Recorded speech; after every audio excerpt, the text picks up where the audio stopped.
Another tip we have is somebody doesn't have all the information, but they know somebody who does. Like, I don't have my husband's driver's license number. Tell me, hey, do you have your phone? Are you in a safe place? Could you text him real quick, see if you can get it? We'll probably get 90% of that information on that call.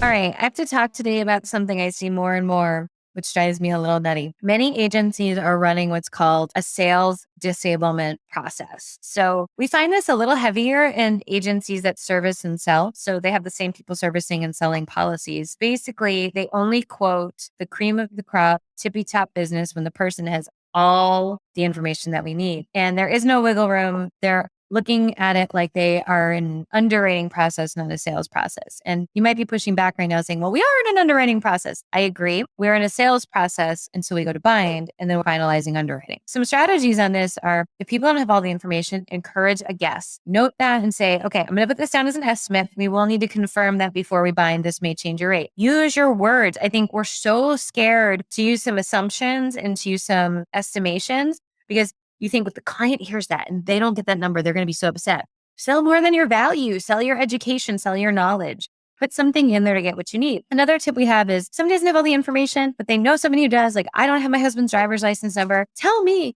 hey, do you have your phone? Are you in a safe place? Could you text him real quick, see if you can get it? We'll probably get 90% of that information on that call. You also have to make sure you're using your tool to research websites, tax assessors, Zillow.